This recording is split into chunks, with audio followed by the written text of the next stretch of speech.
to try and use my teacher's voice, but I wanted to get everybody's attention as we start this evening in this beautiful building. I wanted to welcome everybody to this area. I grew up just upstream from here in a beautiful little village called Godfrey, Illinois. And after college and travels, I was very lucky to come back to the area and make this my home and work in the natural resources field, which is exactly what I love doing. And I want to thank everybody here for their dedication and their passion for the Mississippi River, its tributaries, and its community. The last 2 days, I've gotten to know quite a few of you, and everybody seems to have a special story and a great connection. And I think that in order for the Mississippi River to regain its strength and its natural beauty and to be a little bit restored, every bit of it's going to be relied upon us and those that we touch. So thank you. I'm the environmental educator here with the National Great Rivers Research and Education Center. And I'm just going to give you guys a couple minutes on what our mission here is in our building. And we are a partnership between the Lewis and Clark Community College, located just a little bit north of us in Godfrey, Illinois, the Prairie Rivers Research Institute in Champaign, Illinois, and the University of Nevada, Reno, where I went, the University of Illinois in Urbana-Champaign.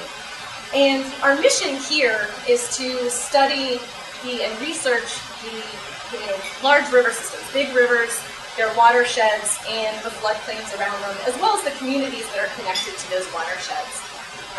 We want to make sure that we solicit community and stakeholder input to ensure that the research that our scientists are conducting is relevant and responsive to societal needs.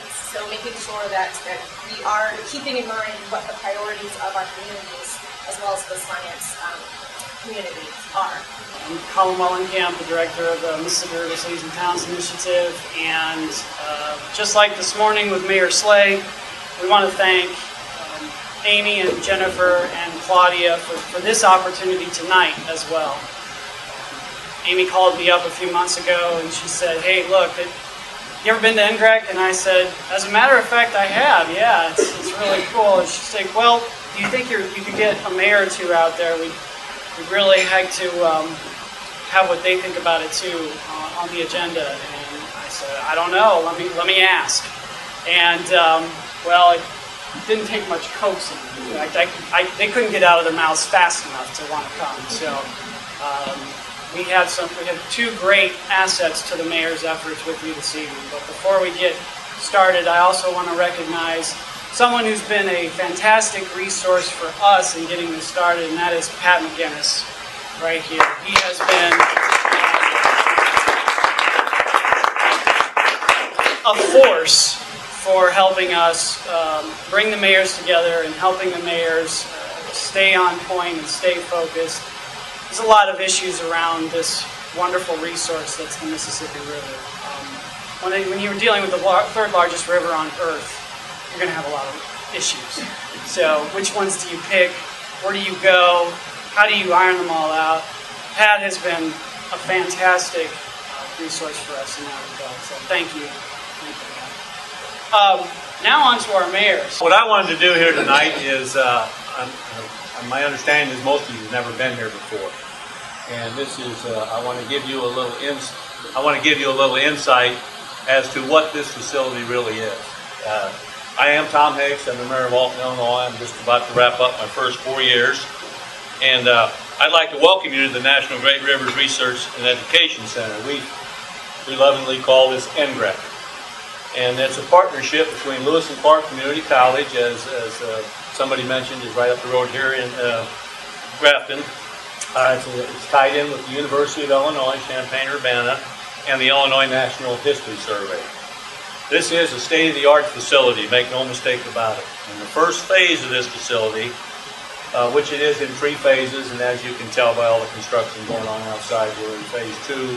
To my knowledge, there's been no money appropriated yet for phase 3, but there's no doubt in my mind we'll get it done. This completed portion you see here is the first of the 3 phases. This is a 35,000 square foot building that began construction in 2008 and it was completed in 2010. Phase 2, I just told you about that, is already under construction. There will be wind and hydrokinetic turbines are expected to be constructed in Phase 2, and approximately $23.8 million has been invested in these first 2 phases of this research center. The mission of NGREC is to conduct research which makes significant contributions to our understanding of the big rivers, their watersheds, and to actively solicit community and stakeholder input to ensure that our research that we're doing is truly relevant to societal needs. This promotes the use of adaptive management and continuous improvement strategies, and these lessons are applied and that are learned from these watershed sites. These lessons lead to ongoing sustainable management practices. It leads to continuing research and policy development, and we develop and implement education and outreach programs. In turn, these programs foster a greater understanding and appreciation for the great rivers. This is the primary research facility of its kind in the country and is on the cutting edge of river research worldwide. Make no mistake about that. NGREC has a solid program and state-of-the-art facilities that addresses critical watershed issues pertaining to large rivers, the watersheds that feed these rivers, and the human communities depend upon the economic and environmental services provided within the watershed. That's where the Mississippi River Cities and Towns Initiative will tie in, and we'll touch on that in a little bit. Research is underway that is used to better inform our management and governance of these important natural systems. NGREC's environmental education and outreach programs have reached thousands of students ranging from kindergarten to PhDs, with programs that foster environmental stewardship to sophisticated research and policy work, which is important to understanding and further management of our great rivers. The Jerry F. Costello Field Station, which is, we dearly named this after our congressman who is not running for office this time, but Jerry was very instrumental in helping appropriating the funds for this and many other things that we see up and down the river. But it keeps in harmony with the river and the river surrounding. Water is drawing and feeds mesocosms, which are actually wet labs, and educational ponds. 100% of the storm water collected from this vegetated roof is stored in a 10,000-gallon tank beneath the parking lot outside. The tank is connected to hose beds, and with this water, they wash down the facilities, wash down the boats that go out daily into the river, and clean the garage floor, which there's a huge garage out back. It's just absolutely, this building will fool you. This building is huge. Gray water is also recycled on the premises, and it's used in the urinals and toilets. We have a chilled water cooler system that controls internal air temperature, and a heat wheel captures tempered portions of air and it recycles it throughout the facility. Each room is equipped with its own occupancy sensor and controls both the lights and the temperature. There are numerous other innovations which we are incorporated with, which make this truly a sustainable facility. A total of 35 Lewis and Clark Community College and University of Illinois employees access the field station for work, environmental education, and research. There are 19 full-time employees who work at the station daily, 4 environmental educators who share space with Lewis and Clark and NGREC, 4 individuals who share space between the University of Illinois and NGREC, and 8 University of Illinois faculty fellows who work out of the NGREC station on related work research projects throughout the whole year. 51 interns and a number of graduate students have utilized the facility for research, and that number is projected to increase with the completion of Phase 2. As I said before, thousands of students, teachers, and general public have accessed this center annually, as well as hundreds of not only people from the North American continent, but international visitors as well. Visiting guests from around the world and North America will only continue to increase as this facility, phases 2 and 3, become completed. Alton's knowledge of the river is nothing new. That's the reason Alton is here. It's the reason Grafton's here. And probably most of the cities that join the Mississippi River Cities and Towns Initiative. That's why we're here. We were formed because somebody landed here at some point in time, in Alton's case in 1818, and said, this is the place I want to build a community. Of course, Alton's knowledge of the river, Pierre Marquette and Joliet passed through this area in 1673. They discovered the original, I don't know if anybody's heard of the Piasaw bird since you've been here.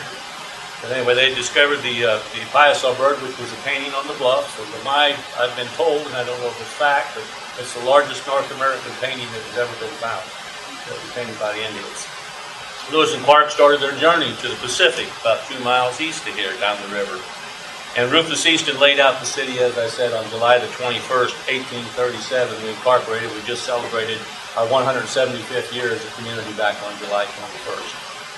Industries and business found Alton to be an ideal location to thrive. The Mississippi River, in the way I view it, and I'm sure Tom does, and many other, probably a lot of you, it's an interstate system of its own. There's so much commerce on the river, but I call it the first interstate highway system. It linked the Midwest to the East Coast and the rest of the world. The products of the nation passed through Alton as they were headed to markets. Over the years, we had huge industry right behind you on the other side of those levees, but we had the Illinois Glass Company, Owens, Illinois, the Duncan Foundry and Machine Works, Alton Box Board, and McLeod Steel. All these industries opened up in Alton, and the location of the river and rail is a huge part of that. We have now in Alton, we have 3 historic districts. We have quality educational institutions, as you can see, both public and private. We have an outstanding library system, 3 hospitals, 16 parks that probably consume over, I would say, 800 to 900 acres. We have several houses of worship and civic organizations that combine to make Alton what it is today, the same as any other city. Nice place to raise a family and grow up. Being on the Mississippi River, as people all know, and Tom knows as well as I do, poses a few challenges. The Mississippi River was the dividing line for a lot of people between slavery and freedom. Alton was a stop on the Underground Railroad, and there's a lot of history. Elijah Lovejoy gave his life for the right to express his views. He was an abolitionist that had a printing press, and some people called him the first casualty of the Civil War. We'll be celebrating a week from Friday night his 175th anniversary. Alton was also home to a Confederate prison and the first state prison. Over the years, we battled numerous floods, and the water levels of these floods, particularly in 1973 and 93, I don't know if anybody noticed when you came by the grain mills, but they had the depth of that. Our downtown was underwater for about 2 blocks going north. Through the years, though, we survived. Through 175 years of existence, Alton has experienced booms and busts, triumphs and tragedies, and the best and the worst of human spirit. But we remain united in our belief of moving Alton forward to a brighter future, and this unique educational facility is just another cornerstone in our evolving future. The Mississippi River Cities and Towns Initiative, real quick here. In 2012, mayors from 10 states began a new historic effort sustaining the country's most valuable asset, the Mississippi River. One can only imagine how we as a city actually on the banks of the Mississippi River are so excited about this initiative. The Mississippi River has advocates, as I'm looking at a room full of them here from all over the country and all over the world. And added to that course is a group of collective voices. The mayor speaking and representing people who live along the main stem where most of the interaction with the river occurs. I am going to cut this short because I want to let Tom talk. I have a city council meeting. I'm going to let Tom talk, and we're going to answer a few questions if we have time. But I appreciate you coming to town. I appreciate your input, your interest. Just go on to the City of Alton website if you have any questions for me. In case I can't answer them today, we'd love to share anything we can with you. We have a gentleman in the back named Pat McGinnis who is just very knowledgeable about anything that goes on around here with the river. Pat's retired from the Corps of Engineers, and I feel comfortable Pat will answer questions for me if I'm not there. So Mayor Thompson has a whole new different kind of an aspect that he wants to talk about, and thank you very much. It is a pleasure to be here. I want to thank the Mississippi River Network for the opportunity to share with you tonight, very briefly, the story of Grafton and the passionate vision that we have not only to create a better future for Grafton, but a passionate vision of what we believe is important to our community in terms of our location at the confluence of the Mississippi and the Illinois River. To say the least, Grafton would not exist if it weren't for our location at that point. In 1836, Grafton was established. It was a thriving commerce area. Many came from the East Coast, from Massachusetts, and even foreign countries, Bavaria, to come to Grafton because of its unique location on the Mississippi. Our population now is about 675. Back then, they had a population of 3,000 people in Grafton. And commerce reigned all up and down the riverfront. The stone that you see when you cross on the East Bridge or go across the Mississippi, if you go on the East Bridge, actually came from quarries in Grafton. We had the largest fishing industry up and down the Mississippi, from up in Iowa all the way down. We had a button factory that made buttons out of the mussels that employed over 100 people in Grafton. But now they experienced, I need to get to what they experienced, and that was the flood of 1844. That pretty well changed Grafton initially.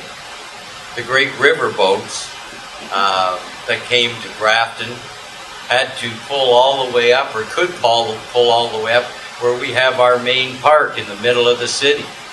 The river came up that high. But after the river went down, the business people and the residents went right back at it again and built right back up in the floodplain. Then we had the flood of 73. And I was in Alton at the time. I was a high school teacher and counselor. And I can remember, I was a hockey coach too, and I remember coming down with our hockey team and filling up sandbags down in Alton, 73. And in Grafton, they experienced, obviously, that flood. The problem that I saw looking back, it's easy to look back, was that Grafton really didn't learn the lesson they should have learned after the flood of 73. We had someone make a presentation, and they showed a house with water right up to the peak. And he said, this is a business in Grafton in 73. It's called Bright Ideas Gift Shop. I started laughing. I happen to know who put it there. But he said it really wasn't a bright idea to put this two-story building and a gift shop, a big business, in the floodplain. Well, the flood of 93 was our wake-up call. People who lived in Grafton, and I had two places at that time in Grafton, suddenly realized, people who could, that things weren't going to be the same after this flood. Story about Windy Nairn. He was called Mr. Grafton, sitting in his office with his head on the desk, crying like a baby, saying it's all over. Grafton's gone. We can never rebuild it. We don't have a water plant. We don't have a sewer plant. There's nothing left. It's all over. But the people of Grafton, many who can trace their heritage, by the way, all the way back to Freeman, built the Freeman boat, and Amber, whose distant relatives built the Rubel Hotel and came over from Bavaria to do it, and Ripley, we can trace our history through some of the people and families that lived there. And what I learned, I was born in just outside of Toronto, Ontario. People say, "Oh, are you an American?" I said, "Yeah, I'm a mayor, so I have to be. No, I'm glad to be American, thankful to be American, but I migrated from Canada down south." But the people that live on the river, what I found when I got into Grafton and really started to experience talking to these people, is that the river is in their DNA. You know, maybe you could get some people and just say, "Well, you know, we had a flood, we're getting out of here," but not what they called Grafton, those river rats, those river people. The river was in their DNA. That flood of 93 took away forever every memory, and it washed away everything that they had lived for and what they thought was their history. But then some people got together and decided that there was another vision they could have. didn't have to get out of Grafton. We didn't have to abandon the river. And just like the pioneers who went out west, they stayed. If you go to Nebraska on the interstate, there's a beautiful monument to the pilgrims who went west. And the plaque says this: cowards never started. The weak never made it. They turned the wagons around at the first obstacle and went back. Only the strong survived and completed the journey. And that's really, as a mayor, how I view those old-timers and those people in Grafton.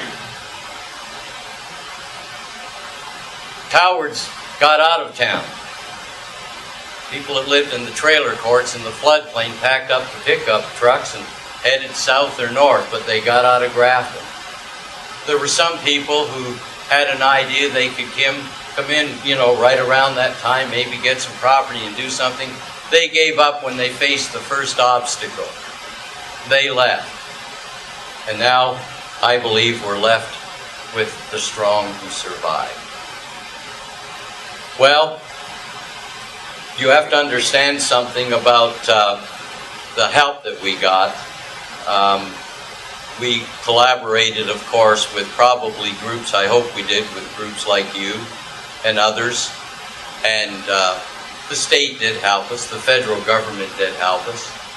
And then we got back up on our feet. But they did remember that lesson of the flood of '93. You just can't develop in the floodplain. And if you were to come to Grafton, you wouldn't have wanted to tried last weekend, but a mile and a half out, it was 2 lanes backed up, bumper to bumper, trying to get into town. But we have taken a philosophy, at least, and I'm not going to take credit for this, although it is mine. At least I'm a leader. Somebody said mayors are leaders. You have to, every once in a while, look over your shoulder, however, and make sure somebody's following you. I honestly believe that the river is our sacred trust. I believe that. I believe it's our spiritual soul. And I'll tell you how I came around to that to a degree. My sister came down from Toronto. We were walking on the bike path, my sister, my wife, and I. And all of a sudden, my sister, who's older than I am, made a left turn and darted down toward the river and ran down, knelt down at the Mississippi, and put her hands in the water. And came running back. I'm not exaggerating this story. We thought something was wrong with her, but she came running back all excited and said, "My God, I was able to put my hands in the Mississippi River." Well, I felt a sense of guilt about it, because I'd lived in that town, and I'd lived on that river, and I never had an urge to go down and put my hands in it and run back with great excitement that I was able to touch the Mississippi. But it got me thinking. Sometimes we don't see the forest for the trees. What an awesome privilege it is to live on the river. What a great advantage it is to have that majestic river of the United States running right past your town. And so when we started to develop a vision to create a better future for Grafton, we decided, it wasn't just me, I had committees, that our view of the river, our view that it's our sacred trust, that it's our spiritual soul, and our responsibility to keep it clean and pristine and pure, and to make sure that as we develop, we didn't inhibit people from getting to the river and experiencing the river as my sister did. That would be the cornerstone of our philosophy, because without the river, there is no Grafton. It's the very means of our existence. I think one of the speakers said that the river is a binding tie, a woven tapestry to our culture and to our heritage, not simply to be used or abused. I remember I had someone who had some lots he bought down in the floodplain.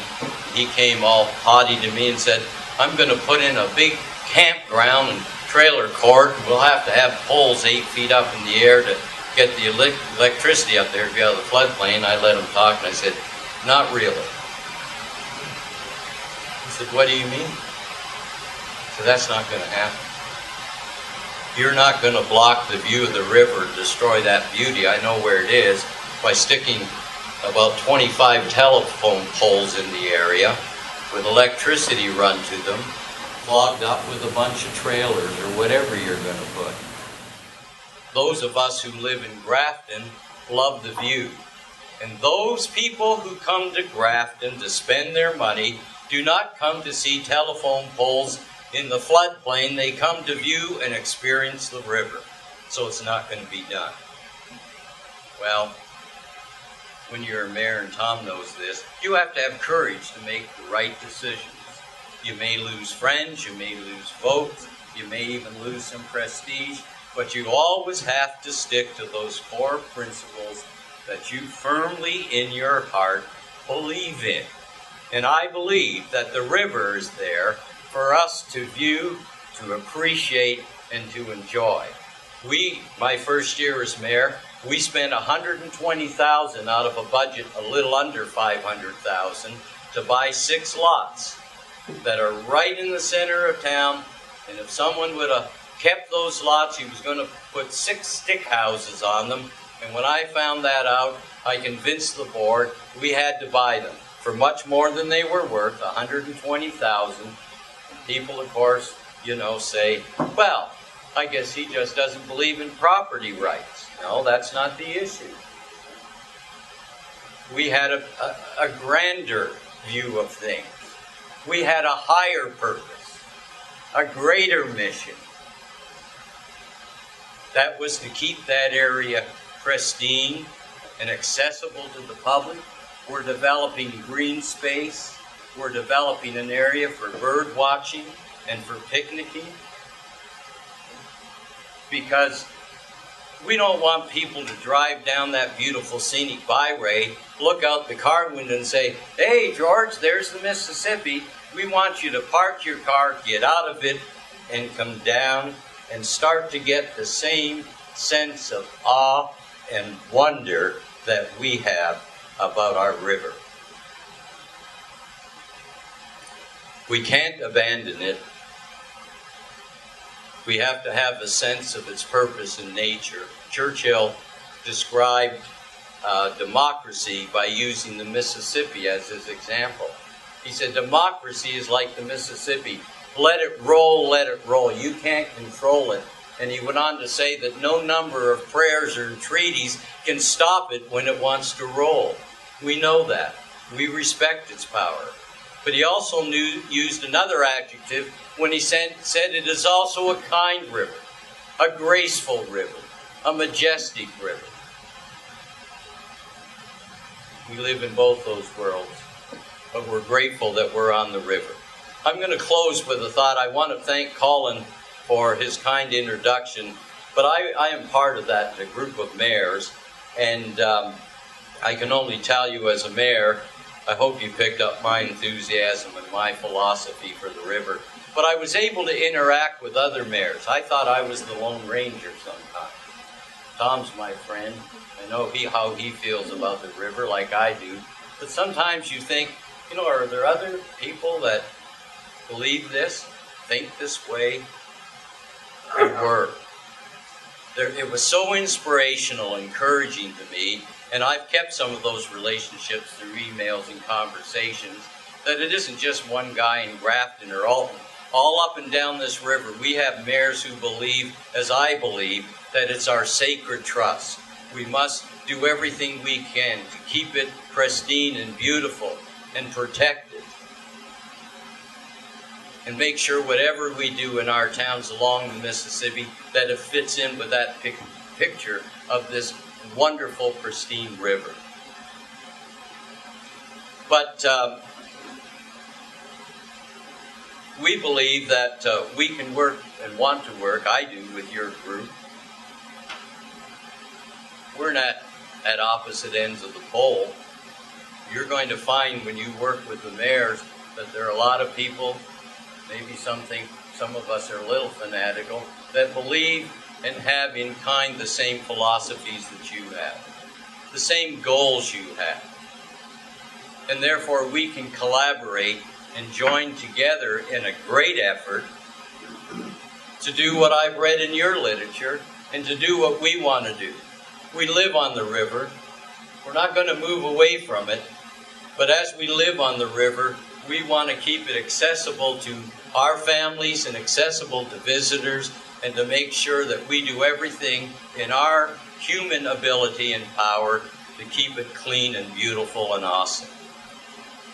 Our indigenous tribes have a saying that you cannot pick up a stone or a pebble with one finger. Think about that. And that's what it's going to take. Not a single group, not a single organization, but many fingers working together to accomplish a common goal. Keep the Mississippi upmost in our minds, and to make sure that we expend the money and the energy and the pressure of politicians, whatever's needed, to keep that river what it is. Thank you for listening.